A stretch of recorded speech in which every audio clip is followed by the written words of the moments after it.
சிந்திக்க வைத்த வரிகள். ஆடு மாடு கோழி மீன்லாம் செத்தா அதோடு பணத்தை எவ்வளவு காசு கொடுத்தும் வாங்க ஆட்கள் இருக்கு. ஆனால் நீ செத்தா சும்மா கொடுத்தா கூட எவனும் உன் பிணத்தை வாங்க மாட்டான்.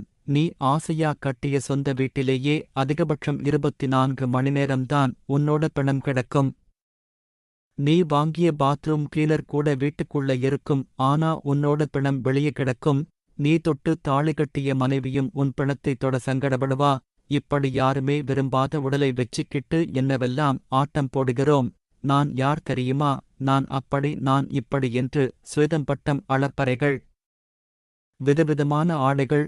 1000, 2000, 2,5000 0,000,000 10 லட்சம் மதிப்புள்ள ஆடை போட்ட உடல் என்பதற்காக புதைக்காமலோ எரிக்காமலோ விட்டுவிடுவார்களா? விதவிதமான உணவுகள். 3 ஸ்டார் 5 ஸ்டார் 7 ஸ்டார் ஹோட்டேல் சாப்பிட்டு வளர்ந்த உடல்டா என்றால் மட்டும் வீட்டில் வைத்து பூட்டிக்கொள்வார்களா? உலக அழகியே ஆனாலும் அந்த உடலை விட்டு உயிர் போய்விட்டால் அது பிணமென்றுதான் கூறுவார்கள். அதிபட்சம் 24 மணி நேரத்தில் சொந்த வீட்டிலிருந்து வெளியே கிடத்திவிடுவார்கள். பெரிய பெரிய பிரபலங்கள் பயன்படுத்திய ஆடை உபகரணங்களை போட்டி போட்டு வாங்க ஆட்கள் உண்டு.